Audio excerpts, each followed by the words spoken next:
Ho, ho, ho! We're Look, recording! look at you in a jovial mood, getting ready for the season. I don't know about Yes. that. I don't know about jovial.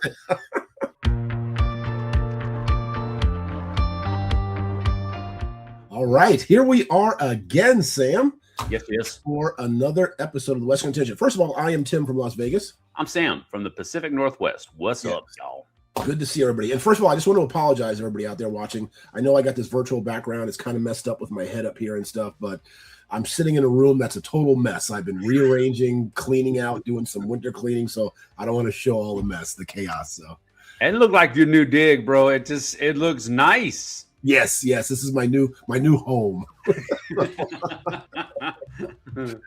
Yeah. So how you been, man? What's been going on up there in Missawasha Hoochie, whatever?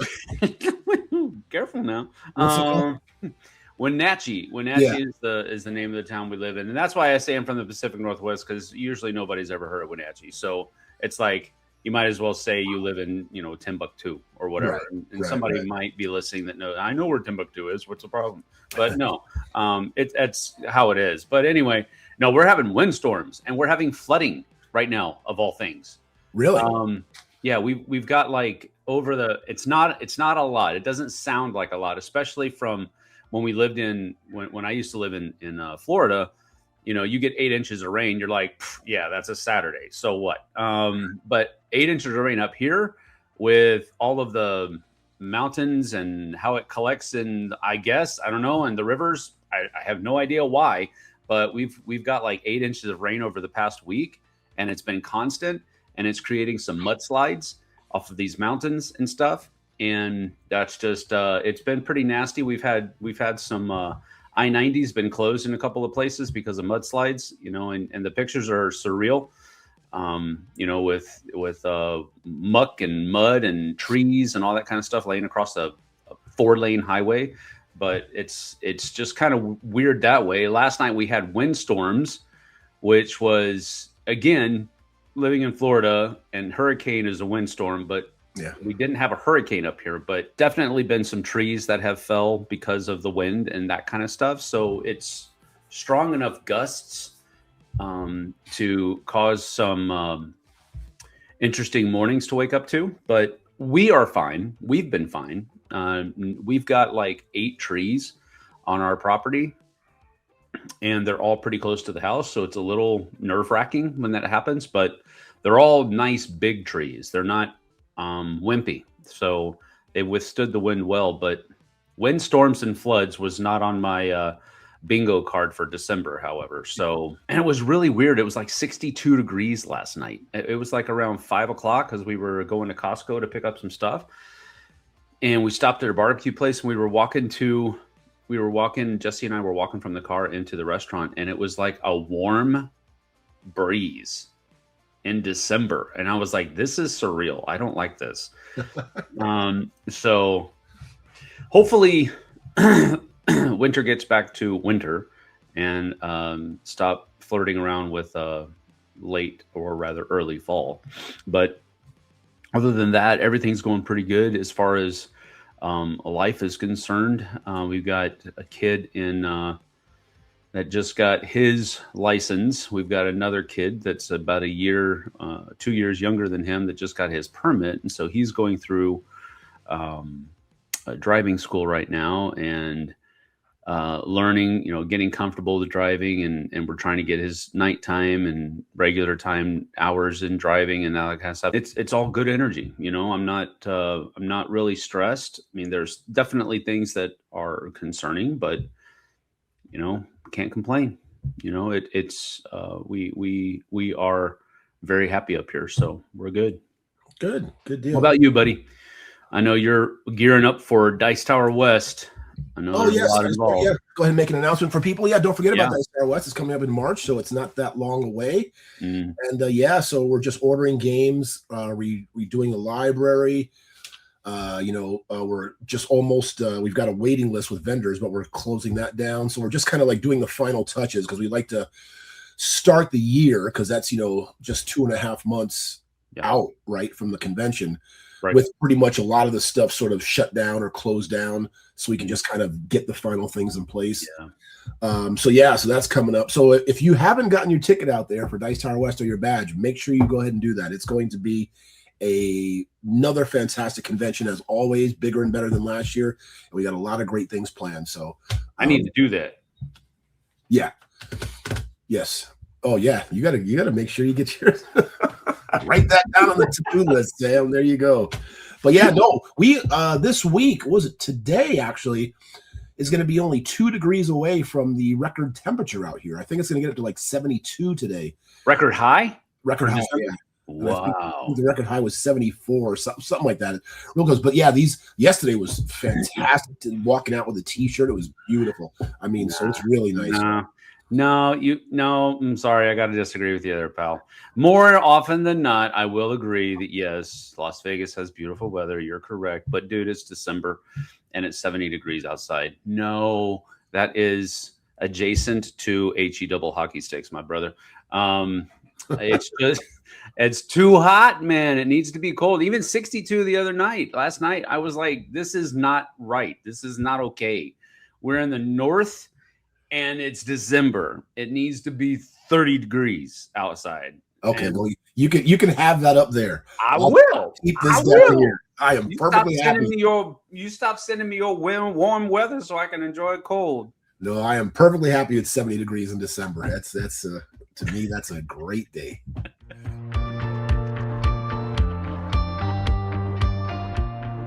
So we have some lists for you today.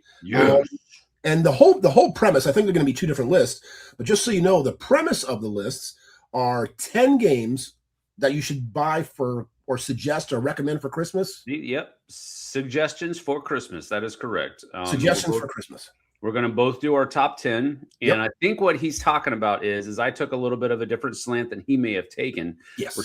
We're still giving you our top 10 suggestions for presents. That's what we're doing. But I kind of marginalized my list in that I've only included titles that were released this year or last year. So they're newer games that you may not have purchased yet.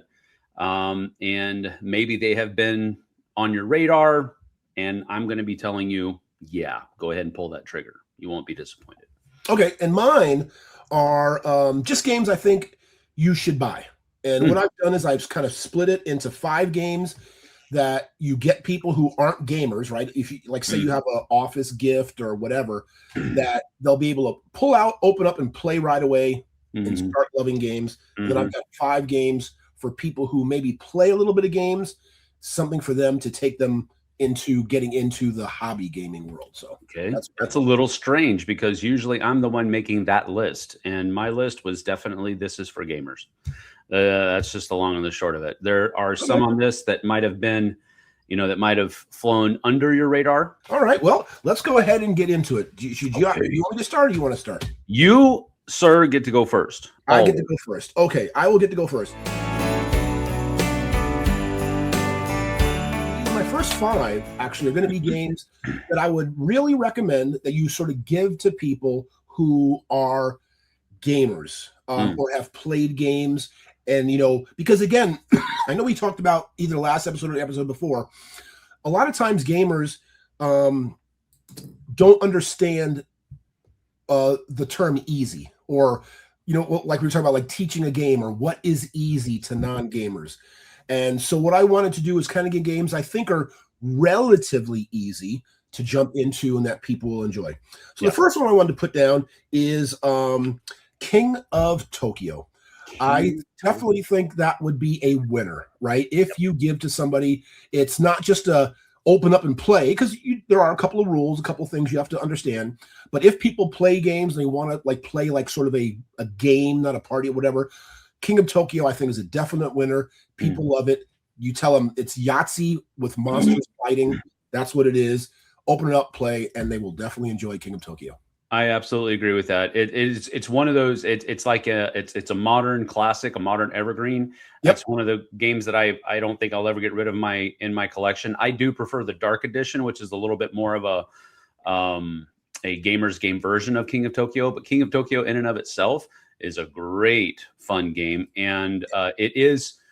As far as rules are concerned, you can pretty much tell them it's Yahtzee with a couple of other rules sprinkled on top. Correct.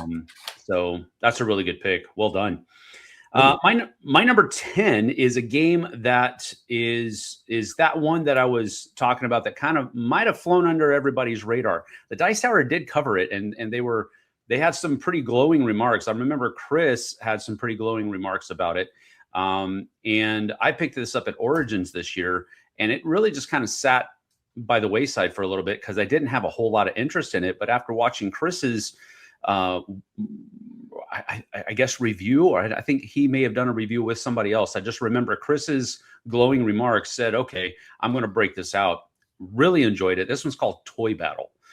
And Toy Battle came out from, I got it in a like a prize package from the Asmodee group at Origins, because I went to one of their special events where they were showing off a bunch of their new releases that are coming out this year. And this was given to them, given to everybody that was in the group, and they're in this little bag. Well, they released this game on, what's the online board game? Arena, yeah, BGA. They released it before they released the physical version of the game, which, as I think more about it, that's a genius thing to do for a game like this, at the very least. Yep. And they said that they had something like 20,000 plays of it before they actually released it. But anyway, the Toy Battle is just a two-player game where it's kind of like Clash Royale, in that you're trying the computer game, and you're trying to get your people over to your opponent's fortress before they do the same thing to you. But in the meanwhile, you can also pick up a couple of different, kind of like a capture the flag type thing, where you can pick up certain points on the board, and if you get a certain number of those, depending on the map that you're playing on, then you'll win that way. You don't have to get all the way over to your opponent's fortress. But one of the cool things about this is that everybody has the same characters that they're putting into the board, but you discard two of them before you actually start playing the game. So your mix of characters is slightly different than your character's mix of characters. And then on top of that, the game comes with 8 different boards that you can play on, and they each have little nuanced rules. It's such a fun little game but it also doesn't look very neat. It has a very kid game look to it, and you would probably not even give this a second thought if you saw it on a shelf. But it's really an enjoyable experience. And so had to be on my list. If you don't know this game, or if you haven't picked it up, or if you haven't seen it, this is one that I think you will definitely be not disappointed in if you purchase it. Number 10, Toy Battle. Yes, but it is, just to make sure people understand, only a 2-player game. Yes. Yes. All right, so my next one, again, I don't really have order. Mine aren't in order. I'm just giving you 10 games. So mine are in order. Why would you not put them in order? Oh my goodness. It's 10 games to buy for Christmas. It's not the best or the 10th. It's 10 games. Anyway, the next one I'm going to recommend. It's funny because in gaming, this game sort of has people who love it, people who don't like it, whatever it is. However, when I owned my cafe and I taught people this game, they loved it, who weren't gamers. It's an engine builder, and just something about it, people really like it. And again, it's one of the games, a little bit of rules, a little bit of learning, but I really think your friends, family, whoever you give this game to will enjoy it. It would be a great gift, and that is Splendor.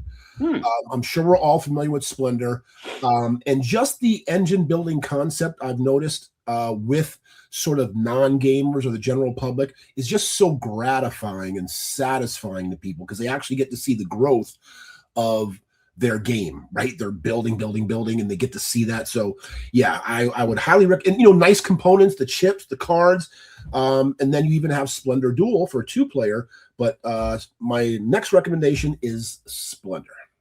That's a good pick for you. Yeah, because right, you probably don't agree, right? I'm being nice because this is supposed to be a suggestions list, so I'm being nice. I don't like the game. Yeah, I know. That's what I said. There are several.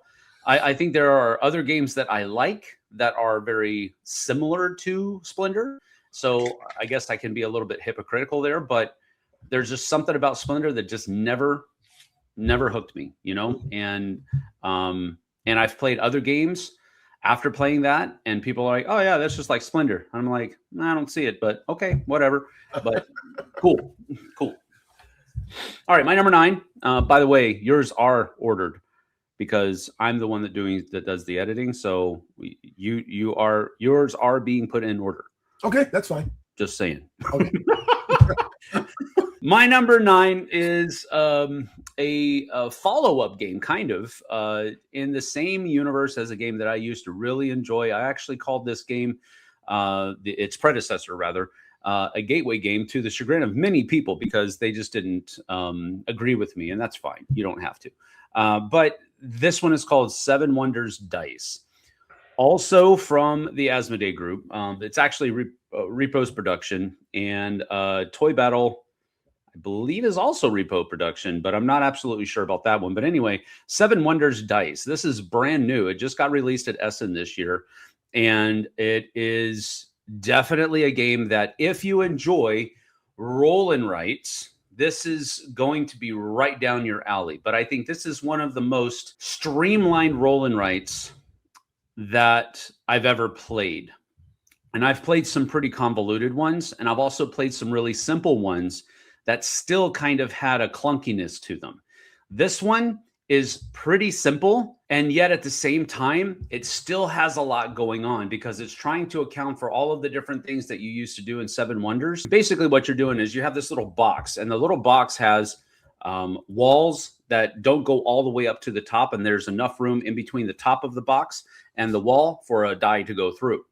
You put all the dice in this box, and you shake it around on the table. You don't even have to pick it up. You just shake it around and take the lid off, and now the dice are in all of their different compartments. There's 4 different compartments, and each compartment stands for how much gold you have to spend in order to use that die in your sheet. And the sheet is filled with all these different things. Of course, you have the military, you have the science, you have the culture, you have the commerce, all of the things that you would expect from a Seven Wonders game. And you're using a die, every little rattle of the box, to build your culture in that area. And the game continues until one person has completed construction on 3 of their buildings on their board. It's just really interesting. It's really fun. It takes Seven Wonders and deduces it down to its basics and makes it streamlined fun. I really enjoy it. It's very fun to me. So take that for what it's worth. My number 9, Seven Wonders Dice. This was a game that a lot of people enjoy. I think it's a good game. I haven't lost my mind over it like a lot of people have. However, yeah, a lot of people, they're just really over, but I think it's a good game. I think I would gift this to somebody as a way to get them into gaming because it's relatively simple. It's a good game, and that is Azul. And I'm just talking about the base Azul.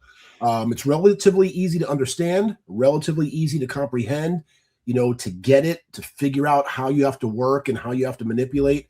And it can really make people, especially non-gamers, even gamers too, but kind of hurt their brain a little bit, like figuring out what's the best combo, because you don't want the tiles to fall and all that kind of stuff. Yeah. And so I think I would be very happy with giving Azul to somebody as a gift. That's a good one. I prefer Stained Glass of Sintra, but that's just because it looks a little bit better to me than Azul does. It's a good game. All of them are good games. The Azul line is very, very fun. My number 8 is one from 25th Century Games. This is one that I kickstarted, but it is available now in retail, and this is called Grand Central Skyport. This is definitely more in the line of like with Toy Battle and Seven Wonders Dice. I could see you buying those for almost anybody because they're that simple. With Grand Central Skyport, it's a little bit ratcheted up. This is probably going to be a gamer's game, but I also tried to pick games that if I didn't own them and I got them and I unwrapped them, I would be excited about getting them to the table. That was another kind of fringe requirement that I had for my list. But Grand Central Skyport has got a really neat theme. First of all, it's like steampunk airships, and you're building up these steampunk airship terminals that are like floating in the skies above like London, Paris, and Tokyo, and I can't remember what the other place is, but it's just a really neat theme. But on the top of that, it also has some interesting mechanisms that you really have to think about. It's a very spatial game because once you put a card into your row of terminals, you have to move it a certain number of things. And so you have to insert it and have it go enough places. And then maybe you didn't get it all the way to where you wanted to this time. And then next turn, you're going to try to move it some more. It's an interesting game that has a rondel in it. It's got neat components, good artwork. And it's one that if this was under the tree for me at Christmas, I'd be happy. So I'd recommend it. Grand Central Skyport from 25th Century Games. The next one on my list is I have not played the revised edition, but I did play the original. It has the push your luck element, which is very intriguing to a lot of people. It's also a bag builder, which the general public probably isn't familiar with. And that would be Quacks, not Quacks of Quedlinburg, because now it's rebranded or revised as Quacks. What's that look for? I don't like the new version. Yeah, like I said, I have not. I've seen it. I haven't played it. But again, we're just talking about the gameplay. Yeah, the gameplay. But it's just very enjoyable. When I first played it, I was like, I don't like push your luck games. They're just like I don't like that just risk factor look, whatever. But in this one, it's not that bad of a penalty, right? With the choices you have to make, so it's not that bad. The bag building is intriguing, and again, it's sort of the engine building like I talked with Splendor. But it's nice to be able to purchase things, and you get to build the bag that you draw stuff from, and then laying it out and creating all that and taking your turn. It's just a very intriguing game. Again, when I owned the cafe and taught people, it's like it was almost an immediate buy. They play the game and be like, oh, get up and go buy the game before they leave the store, because it's just really enjoyable. And I think people would enjoy that game, and it would get played a lot. So the game is Quacks of Quedlinburg, or Quacks, whichever way you want to call it. It's going to be Quacks. You might see Quacks of Quedlinburg still on people's shelves, but especially if you're in a game store. But if you're out and about in a retail environment like Target or Walmart, if it's going to be on the shelf, it's going to be called probably Quacks. Yeah. I would absolutely agree with you on that. That's a great pick. I think for me, I'm in the same boat as you, is I don't really necessarily enjoy push your luck that much, especially when it's a communal bag. But the difference for me in this one, and why I enjoy it over others that are similar to it, is that you're building your own bag. So you're pushing your luck with the things that are in there. Right. And it's not a communal bag where you don't necessarily know what's in there. You're just kind of going, man, maybe I'll get it right, maybe I won't. So I think for me, that's the kicker, where you're pushing your luck with your own bag, of which what's in there. My number 7 is a game called Tirnanog. Tirnanog was a game that kind of is from Grand Gamers Guild, and it is this game where you're basically trying to draft different cards into your tableau, and your tableau is going to be scored based upon the kind of scoring card that was chosen for the game. And each of the cards and in their places, I think it's 4 rows of 4. So it's a 16 grid, a 4x4 grid of cards that you're going to be putting into your tableau, and they will score differently based upon the scoring cards that were chosen for the game. The artwork is great. It's themed around a lot of kind of Celtic mythology, I think is what it would be called. It has, I already mentioned the artwork, but the gameplay is really fun. It's basically just a card drafting, tableau building game, and you're trying to score the most points by the end of the game. And it's very, very interesting, kind of cerebral, but it also has a new expansion called Blessings and Burdens that's also available now too. So you could kind of get both at the same time, and that would make a great gift, I think. But this is one that really kind of hit pretty well, not really strong, but confidently in my collection, and it's going to stay there. So I really enjoy it. That's Tirnanog, my number 7. The reason why this is on the list is because it's a good game, really good game. And it's one of those kind of games when people get it and they open up and they see it, they'd be like, oh yeah, I saw this at Bob's house or this or that and blah, blah, blah. And it's become a modern classic, in my opinion, kind of like the modern Monopoly. A lot of people have this as sort of their first entree into hobby gaming, and that would be Ticket to Ride. Yeah, it's just a very good game. I feel it's relatively intuitive. Like after people take a turn or two, they're like, oh yeah, okay, I understand it. I get it. You know, it's simple with the colors, the trains, making the routes. You got the, not really push your luck, but kind of like if you draw new trains, like, you know, I didn't get the ones I wanted. This is going to be too kind of hard, blah, blah, blah. Having to complete the route so you don't lose points. So it's got a lot of things in it.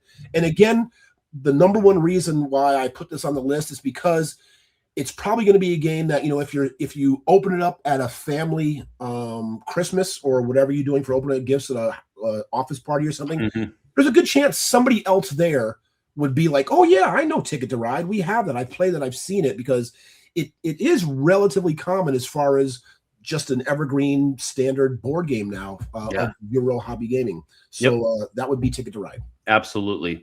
It's a great pick. I would probably go the step further and say if you can get one of the smaller box versions, that would even probably be a better gift in some situations, like for an office party or something to that effect, because those smaller box, they're called city versions, like Ticket to Ride New York, San Francisco, Paris, London. Yeah. They're all city specific. They can all play in about 30 to 40 minutes. So it's a much faster game. If you're buying it for gamers, like you know, people who are regularly playing games, the large box version is absolutely okay. But I find myself gravitating towards the smaller ones here recently, at least, because they hit the table faster and the game's over faster. So it's much more of a filler game kind of, but you still get that Ticket to Ride itch scratched. That's a good one. My number 6 is a game with Vincent Dutrait's artwork on it. Now, Vincent Dutrait is my favorite artist. However, this game is not. I recognize that it was his artwork because of I'm a fanboy, but it's not his regular fare as far as artwork is concerned. This one is called Umbrella. Umbrella is a game where you are basically trying to it's a little wonky. You have a board in front of you that has all of these different colored umbrellas on them, and you're trying to get a specific color in a certain pattern based upon some goal tiles that you have on your board at the beginning of the game. And once you get, let's say, greens, you get all the greens into the certain pattern that this token says, then you can take that token and give it to either the person on your left or your right.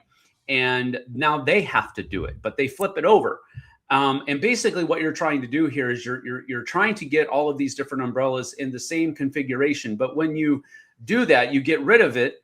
And now you have to work on a different configuration. And maybe you're not going to use green umbrellas on this next configuration. You're going to use the yellow umbrellas. Now, the reason you want to change between the different colors is because that affects how much points you're going to be scored. And it's just it's a very abstract game, but having Vincent Dutrait's artwork on it and his style, for me, just makes it a pretty abstract strategy game. And I'm not one to enjoy an abstract strategy game that just has a whole bunch of black and white pieces on the board. Boring. I want some colors, some flair, some at least some aesthetic theme that's there. And that's exactly what this game is. It's very much an abstract strategy game, but it also has a really neat solo mode. So you can play it by yourself. You can play it with, I think it's up to 4 different people. So it's a really neat game, and I really enjoyed it a lot. So that's my number 6, Umbrella. All right, so we are now moving into the bottom 5 or top 5, however.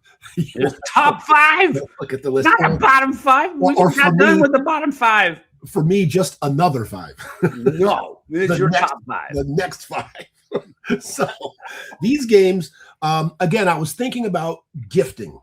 So whether it's at a party, whether it's for Christmas.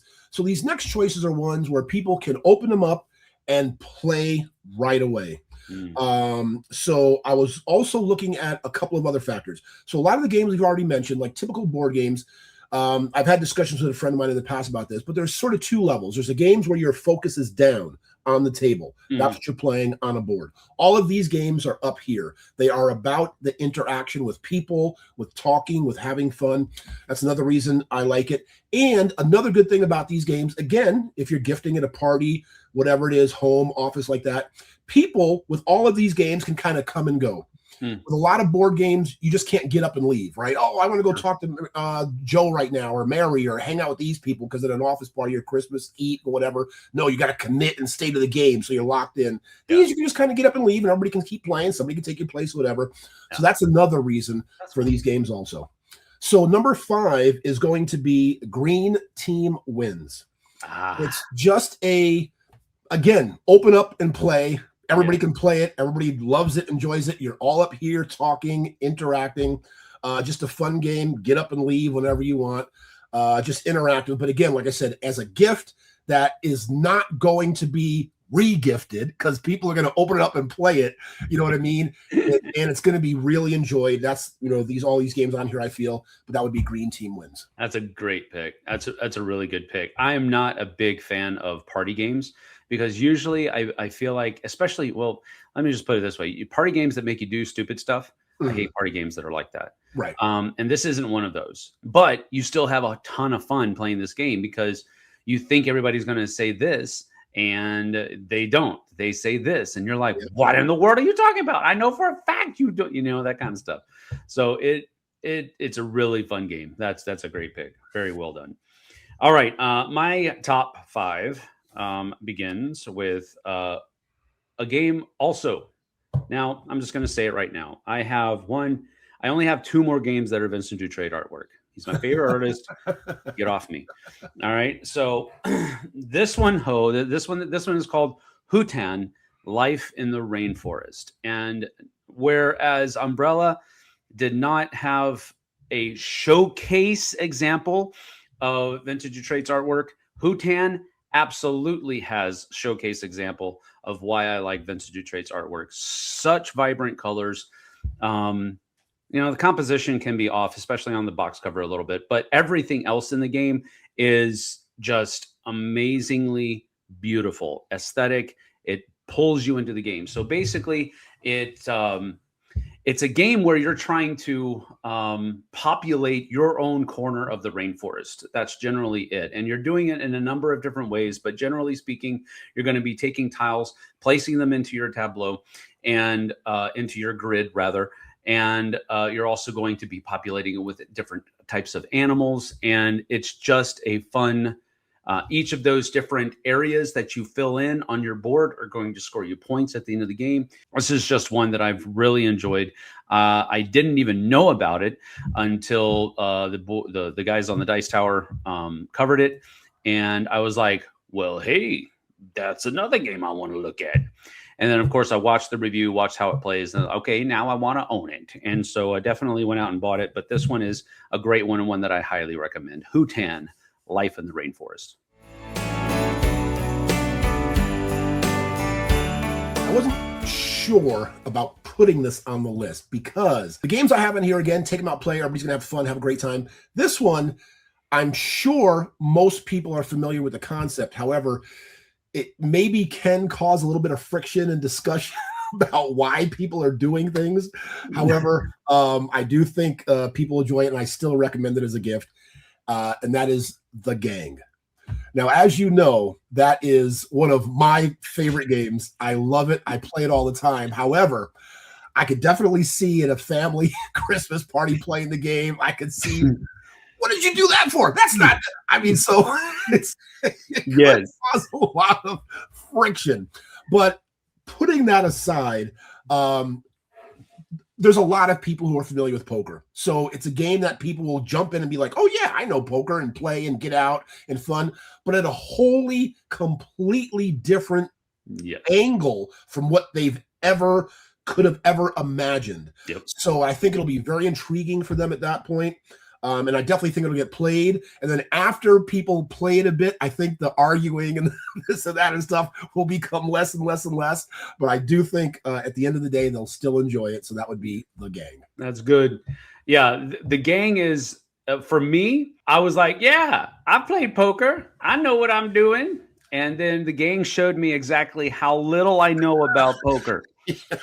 That's what the gang did for me. So yes, it's definitely going to be, don't play this with Uncle Bobby, who goes to the casino every weekend there you go. to play Texas Hold'em and make money. Don't play it with Uncle Bobby. All right. Yeah. Just play it with a bunch of people who kind of know what it is, and it's cooperative poker. That's basically what the gang is. Yep. And that sounds kind of unintuitive, but it works and it's fun. My number 4 is the last Vincent Dutrait artwork game on my list. Okay, so it's almost over. This one is called The Lord of the Rings Duel for Middle-earth. Now, I really enjoyed Seven Wonders. Now, we talked about Seven Wonders earlier with Seven Wonders Dice. Really enjoyed. It used to be one of my favorite games, and it still kind of is, frankly. And it was a card game, drafting and all of that kind of stuff. Then it came out with a Seven Wonders Duel, which is a 2-player version using a kind of like a pyramid or overlapping structure of cards that were available if they didn't have any other cards overlapping them. And you could draft any of the cards that didn't have other cards that were covering them in any way. And it basically did the same thing that Seven Wonders did, but only for 2 players. And then they came out with Lord of the Rings Duel for Middle-earth, which is basically Seven Wonders Duel, the 2-player version of Seven Wonders, but with a Lord of the Rings IP slathered on top of it with Vincent Dutrait's artwork. And I was like, okay, you basically read my mind, and here's my money. And I really enjoy this game a lot. First of all, I'm a huge Lord of the Rings fan. I enjoyed Seven Wonders. I enjoyed Seven Wonders Duel. And now there's a theme on top of this game that makes more sense than the predecessor's theme did. Anyway, there's a lot going on. It's not just the card drafting. It's not just that. There's also some area control going on. There are some set collection things that are going on. There is just so much. It feels like there's a lot. There's only really 3 ways to win. And those are readily visible all the time. So it's not like somebody's going to win and go shock you. Ha ha. Right. You know it's coming if they're going to win that way. It's so fun and it's so thematically rich. If you have somebody in your life that loves Lord of the Rings and they don't own this game, they will love you for getting this for you, for them. Lord of the Rings Duel for Middle-earth. Number 3, is really good, but it's also bad for another reason. And the reason it is because I know you're not a fan of code names, right? And I know some people aren't, and this is one of the particular reasons. However, I do think this is a good game for a lot of other reasons. And I still would be very happy gifting it to someone, know they're going to enjoy all that kind of stuff. That is Wavelength. Now, again, Wavelength is a game that's up here, causes a lot of discussion, blah, blah, blah. I think it's fantastic. However, like in code names, that one person has the stress on them to set the dial. Yeah. So unfortunately, it could be stressful to that one person who is the team leader for that round, right? Because they're the ones that have to set the dial. And a lot of people don't like getting put into that position, right? They like to be part of the team and discuss and do all that kind of stuff, but they don't want to be the one person that has to whatever like that. But putting that aside, it's just a great discussion game. And then you have to come to the point of coming to consensus on where you agree the dial should be. And then there's that tension when they open it up. Oh, we missed or we got it. So there's just a lot to it. It's a great group game. Again, come and go, leave whatever. And you can play with 3-on-3 or 30-on-30, whatever. It's just awesome. Yeah, Wavelength is another game I would definitely recommend picking up people for Christmas. I usually enjoy games like that, where I'm the clue giver. Other games that fall into that category for me are like things like Deception, Murder in Hong Kong, Obscurio. I like being the clue giver in those kinds of situations. Yeah, and just as a caveat for people who Ito, if you've played that or are familiar with that, that is sort of very, very similar to Wavelength. Yeah, it's kind of like Wavelength with the training wheels on.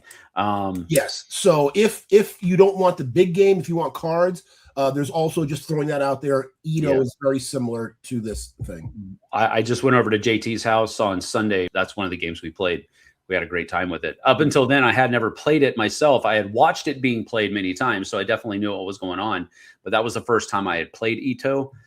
Very fun game. So highly recommend that. I actually probably would recommend that over Wavelength, but your list is your list, my friend. Okay, my number 3 is a game that I picked up immediately. Like, this is one of the games where I was being taught how to play at Dice Tower West. You guys had it on 2 of your tables in the Hot Games area, and it was called Critter Kitchen. About halfway through the game, I jumped online and ordered a deluxe version of it because I wanted the deluxe version. I didn't want the retail version, but I jumped on and ordered it, and we've played it a lot since then. It's such a fun game. It's by the same company with the same artists as Flamecraft. Sandara Tang does the artwork for this game, so it has a very similar look to Flamecraft. But it's not a very. It's similar in a couple of different ways, but it's not exactly similar. So I can't say that if you like Flamecraft, you'll like Critter Kitchen. I think that might be true, but I'm not going to hang my hat on that statement. It's a really fun game where you're basically taking 3 of your chefs, you're sending them out into the city to go pick up different ingredients that you need to make a dish for a traveling critic that's traveling around to all the different restaurants in town. And you're making him or her, whoever it might be, a dish in round 1. And then in round 2, you're making them another dish, but it's a different dish. And then in round 3, you're doing the same thing. Round 4, however, you're just gaining more ingredients because in round 5, you are going to prepare the critic's meal based upon all of the things that you know he likes or she likes, and the things that they look for, the things that they are really making, they really want to test your ability as a chef in that specific area. And then you're going to score points for all of that. Whoever has the most points after 5 rounds is the winner. It is such a fun thing because you're not just sending people out to places, you're actually having to have them queue up at these different places. And the spot that you send them to denotes how many things they're going to be able to take from that spot. And when things are gone from that spot, if you're like the last person in line, well, you might just have to take whatever's left, and there might not be anything left. And at that point, you have some concession stuff that you can take. It's really fun set collection game. It's got great components, a really beautifully implemented theme with the anthropomorphic animals that might be a little bit of a sore subject for some people right now because there's so many games coming out with anthropomorphic animals, but this one really did it well, and it was a great design. We've really enjoyed it. Critter Kitchen, number 3. Number 2 is a game that I'm sure 90% of people watching this, 95 will have heard of, maybe even have played. But for some reason, it just gets put on the back shelf and doesn't come out a lot. But this is just a guaranteed winner as a gift. People will like it. And it overcomes, to me, a big hurdle with these type of games. And that is Wits and Wagers. Oh, now, Wits and Wagers, at its core, is a trivia game. Yep. A lot of times when you talk about trivia or bring trivia up, a lot of people, trivia to me is sort of the camp, either, yes, I love trivia, I know these facts, blah, blah, blah, or it's kind of like, I don't want to look stupid and I don't want to play trivia, right? So it's kind of really, either or. Right. But the good thing about Wits and Wagers, what it does to overcome that, is you don't need to know the answer because all of the questions are just totally, nobody knows the answer, right? Like, what year were blue jeans invented? Who knows that? And so you just pick a year, but 1923. I'm just kidding. I have. But you get to everybody just picks an answer and they place it on this board, and then you get to wager or bet where you think the best answer is, and then it's kind of like the Price is Right? The closest without going over, sort of wins. So it just alleviates all of that stress, that tension, whether you know the answer or not. And again, it's one of those kind of things. Like say when were blue jeans invented? You could put the year 2000. And it still might be the correct one. Or, I mean, you know what I mean? I'm just exaggerating a little bit, but you can just put anything. So that's what's so good about it. It's free. It's liberating. And you can have a 6-year-old play with their grandparents who are 80 years old. Because, again, you just betting on an answer that you don't know. It's an awful lot of fun. The game, I think, is limited to 5 or 6 people, but it's really not, right? You can just make it up. 5 or 6 teams. 5 or 6 teams, exactly, and do whatever. So Dice Tower used to do this at almost every convention we went to. Yes. We ran a Wits and Wagers thing, and we had multiple copies, so we would go up to like 10 to 12 teams of people. And so we would have 100 people playing a game of Wits and Wagers. And of course, it takes longer and it takes a little bit more order and that kind of thing, but it's still a really fun experience. It is. It's just a really good game. All right, my number 2, and this is definitely down the gamers wish list. If you have a person in your sphere of influence that is a gamer and they also love the Aliens franchise of movies and TV shows even, this is the game that you need to get them if they don't already own it. Now, they may own the predecessor to this game. The predecessor was just called Nemesis. But Nemesis Retaliation, this is where the rubber meets the road, my friend. Or the darkness of space. I have no idea. That was a weird thing.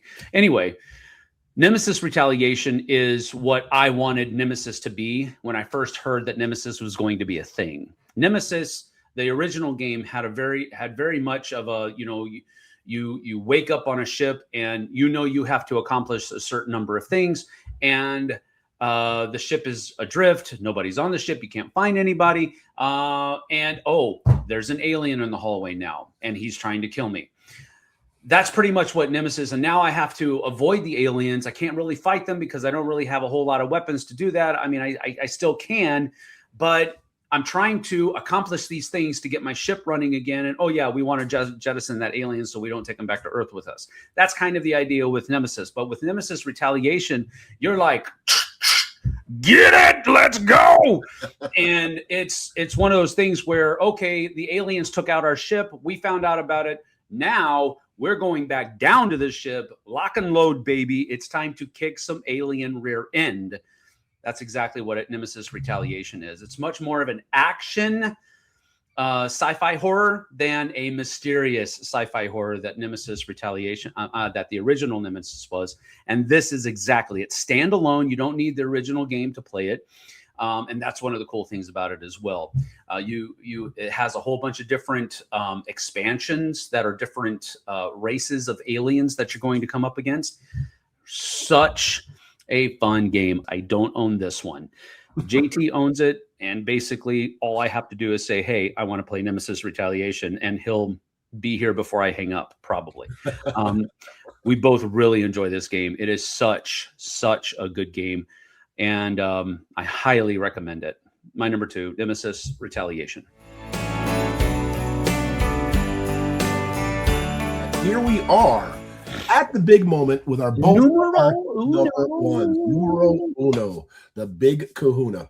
This is one game that I will sort of put any wager on, right? If I had to buy one game for somebody, non-gamer, whatever, it's going to be a hit. They're going to love it.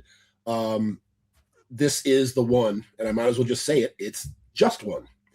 Just One to me is just a guaranteed winner.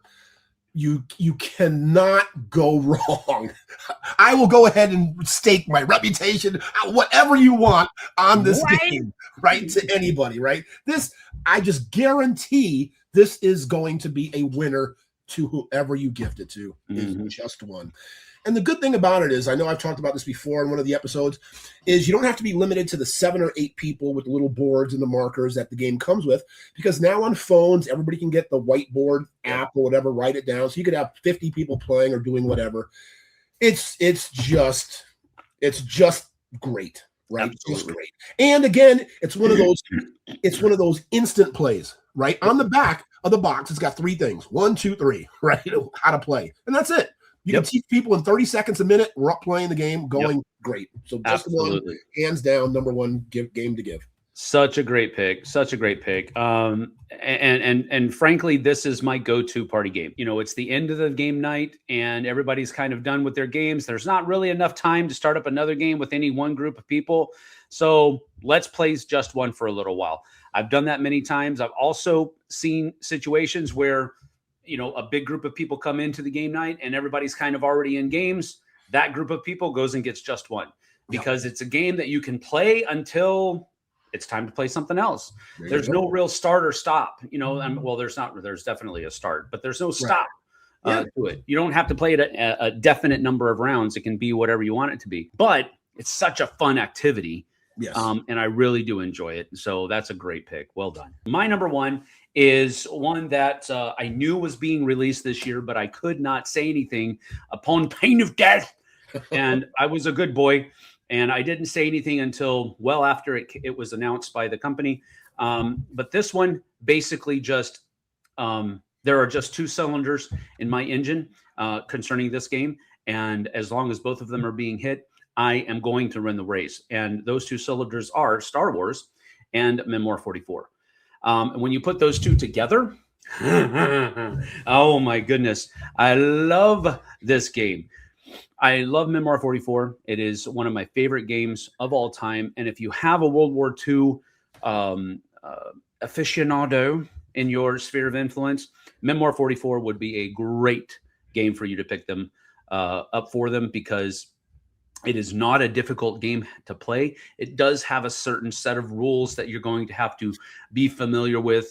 The first few games that you play, you're going to do stuff wrong. That's fine. Get through it. But if the main hitch that I have with most people when I tell them about Memoir 44 is they say it's a war-themed game. It's war, and it's real war. You know, it's not like some, you know, in a galaxy far, far away war. It is, this actually happened. So, and that puts people off. Star Wars, however, Battle for Hoth is Memoir 44 in the Star Wars universe. So it eludes that major hitch that a lot of people have. Yes, it's still a war game, but it's fake war. It's not real anymore. And so, but it plays very similarly. It has a couple of things added to it. One of the coolest things that I like about it is that you have a set of 3 cards that are your leader cards that you add into your deck. And those are cards that your opponent does not have. That makes your deck a little bit different, and it gives you some abilities that your opponent won't be able to do no matter how hard they try. I really enjoy how well they have implemented Star Wars into Memoir 44, because I was afraid that I would only be able to see Memoir 44. Even though I was playing Star Wars Battle for Hoth, I would only be able to see Memoir. But they've made the game somehow, I don't even know how they did it, but they've made the game seem so thematic to Star Wars that I don't see Memoir 44 anymore. But it's still there. That construct is still there. And that's what I really enjoyed too. If you have someone that loves Memoir 44 and they haven't already bought Star Wars Battle for Hoth, do it. You will be their favorite person for the rest of the year. And it's only like a week after that. So it's pretty good. That's my number one, Star Wars Battle for Hoth. All right. Yeah. But Sam, I got 30 seconds just to talk about this game I've been playing lately, because we didn't have a chance to talk about games. So 30 seconds, I'm going to start right now. Go ahead. Eternal Decks. I don't know if anybody has heard of this game. I ordered it, got it from Japan. A friend of mine went to Japan, got a copy, sent it to me. So I got another copy too. We're going to be putting in the library. It's a fully cooperative game with limited communication, the kind of games I love. It is phenomenal. I have been obsessed with it, playing it all the time. Everybody I show it loves it.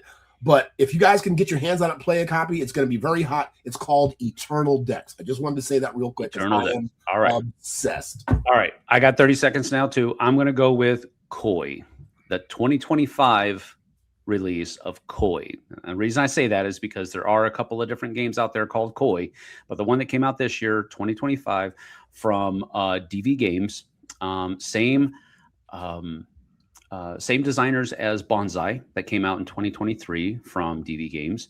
I am really enjoying this game, and it has some really neat components in it. It has like acrylic koi fish on these different hexes, and so when you place them down, it just looks like a fish going through your pond. So pretty. I'm really enjoying this game a lot. I really enjoyed Bonsai, but I think this might be a better implementation of a lot of the basic rules that Bonsai had in Koi. It's almost like, oh, I recognize that mechanism. It's all grown up now, and it's more fun than it was earlier. That's how it kind of feels with Koi and Bonsai. So there's a lot of similarities between the two. So if you like Bonsai, Koi is really going to be one of those things that's fun for you. So that's the one that I've been enjoying a lot lately. All right, very good. So, folks, the announcement we wanted to make is this is going to be our last episode for 2025. That is correct. Yes, because we are coming down to the end of the year. We got holidays, all that kind of stuff coming up, a whole lot of things.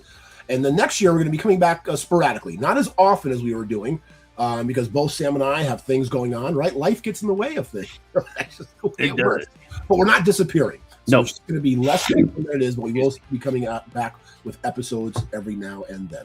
Yep, absolutely. All right. Also, so Sam, you'll be at Dice Tower West, right? I will. I'm sure Jesse will be as well. Yeah, I'm sure we'll do an episode or two before then. All of you, again, don't forget, get your badges and please come and join us in Las Vegas in March. Yes, absolutely. I'm very excited for Dice Tower West. But it's for another reason. I love the convention. Don't get me wrong. I love coming to Dice Tower West, but I'm going to go see the Blackhawks on Saturday. No, Sam, there's nothing wrong with saying that. That is fantastic. That is one of the great things about having the convention here in Vegas, because we have Vegas. Yeah. So but here's the thing. I don't care about Vegas.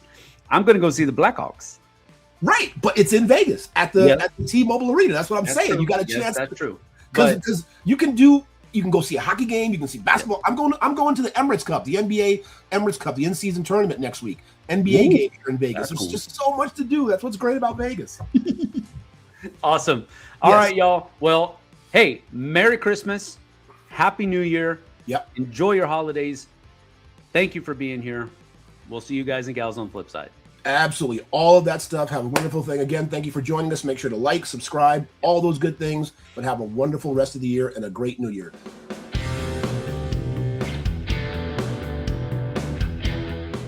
Hey everybody, thanks for watching this video. If you like this review or whatever you just watched, wasn't it amazing? Check out our channel, Dice Tower. We have all kinds of things. We review games, we do top 10s, we play games live. It's all about board games, but especially the people who play them. Check out Dice Tower YouTube channel.